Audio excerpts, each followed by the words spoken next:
India के aviation sector को मिला बूम जब बोइंग ने लार्जेस्ट इन्वेस्टमेंट किया आउटसाइड द यूएसए, वो भी कहाँ, इंडिया पे। ये जो इन्वेस्टमेंट है ये 1600 करोड़ की बात कर रहे हैं। 1600 करोड़ से 43 एकड़ का लैंड में Boeing India engineering and technology campus बन रहा है, और इसी कैंपस को बोल रहा है लार्जेस्ट इन्वेस्टमेंट है बोइंग का आउटसाइड इंडिया।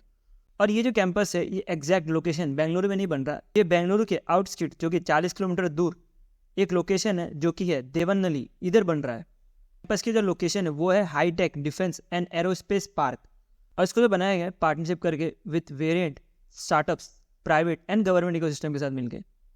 आफ्टर कंस्ट्रक्शन ये कुछ साइट ऐसा दिखेगा और अंदर से कुछ ऐसा दिखेगा। ये जो साइट है ये मैन्युफैक्चरिंग सेंटर के लिए नहीं है, ये जो है रिसर्च डेवलपमेंट के लिए यूज़ किया जाएगा। डेवलपमेंट कैसा, सबसे ज़्यादा प्रॉब्लम है पूरी दुनिया में वो है क्लाइमेट चेंज, तो उसी को कम करने की कोशिश करेगी Boeing by make their emission to zero पर R&D करने वाली है। दूसरी तरह की R&D हो सकती है जो एयरपोर्ट के सामने रेजिडेंट्स रहते हैं, तो उधर कैसे नॉइस कम किया जाए ये देखा जाएगा, और सस्टेनेबल ग्रोथ किया जाए बोइंग का, तो ये सब R&D में रहेंगे। इसके अलावा भी होंगे बट मैं आपको थोड़ा बता दिया हूँ क्या क्या हो सकता है R&D में।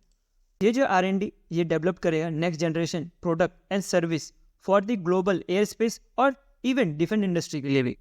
इसके साथ ही प्राइम मिनिस्टर नरेंद्र मोदी जी के द्वारा बोइंग सुकन्या प्रोग्राम भी लॉन्च किया गया है, जिसके अंतर्गत ये बोला गया है कि entry of more girl children होगा into the aviation sector. Opportunity होगी गर्ल्स और वुमेन के लिए अर्न कर सके क्रिटिकल स्किल्स बहुत ज़्यादा ज़रूरी होती है in the field of aviation sector. वो कौन कौन से, science, technology, engineering, maths train किया जाएगा for jobs in the aviation sector. इसी के लिए कंपनी जो है टोटल 150 प्लान लोकेशन बनाने वाली है, और ये जो है प्रोवाइड करेगा स्कॉलरशिप टू वुमेन जो भी ट्रेनिंग करना चाहता है पायलट के लिए।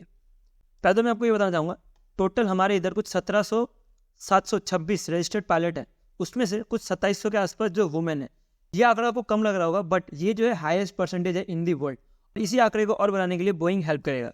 साथ बोइंग जो है इन्वेस्ट करेगा जो फ्लाइट ट्रेनिंग है उसके लिए, और ऑब्टेन करेगा सर्टिफिकेट, फंडिंग देगा सिमुलेटर ट्रेनिंग के लिए। आप जैसे देख सकते हो ये सिमुलेटर है, इसमें ओरिजिनल बैठा नहीं जाता, इसमें एज ए सिमुलेटर की तरह यूज़ किया जाता है, और उसके बाद एक्चुअल फ्लाइट उड़ाई जाती है, तो इसके लिए भी इन्वेस्ट करेगा।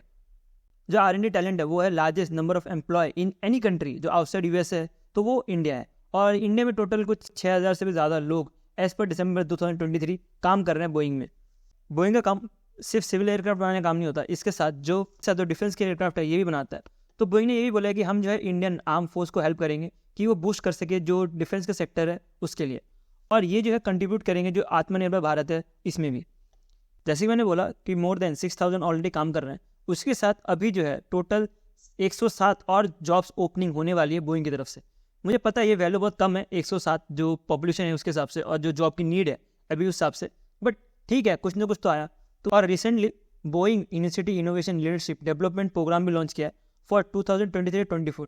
ये क्या करेगा, जो ग्रेजुएट्स होते हैं उनको उठाएगा यूनिवर्सिटी से, और उनको जो है अर्ली स्टेज स्टार्टअप कैसे बनाना है इंडिया में इन एविएशन सेक्टर, उसके लिए प्रोग्राम लॉन्च किया गया था। नेक्स्ट जो हमें समझना है कि बोइंग इंडियन मार्केट में क्या क्या करने वाला है। इंडियन मार्केट में मोर देन 300 कंपनी के साथ ज्वाइन होगा, और एक जॉइंट वर्सी मैन्युफैक्चरिंग बनाएगा फॉर फ्यूलेज फॉर अपाचे हेलीकॉप्टर, और वर्टिकल फिन स्ट्रक्चर फॉर 737 जो सबसे ज़्यादा यूज़ किया जाता है बोइंग एयरक्राफ्ट के थ्रू। फ्यूलेज क्या है, जो आप देख सकते हो बाहर ढांचा होता है तो इसी को फ्यूलेज बोला जाता है। तो ये जो है अपाचे हेलीकॉप्टर के लिए बोइंग बनाएगा फ्यूचर में। कोई भी कंपनी ऐसे इन्वेस्ट नहीं कर देती। बोइंग पता है इंडिया जो लार्जेस्ट मार्केट है इन दी वर्ल्ड, और इंडिया की पॉपुलेशन जो है ये भी लार्जेस्ट है, जिसके से बोइंग ये इन्वेस्ट करना चाहती है।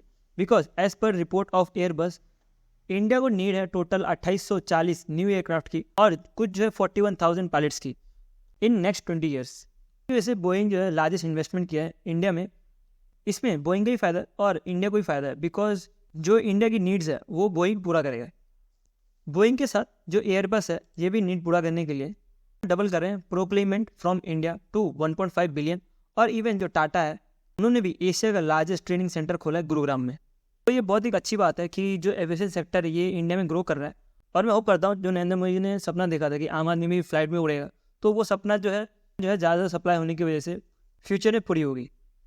इसके साथ ही अगर आपको ये समझना है कि ONGC ने कौन से 2 साइट ढूंढने हैं गोदावरी बेसिन में, तो आप इस वीडियो पे क्लिक कर सकते हैं। मैं आपको आगे इसी वीडियो में मिलूंगा।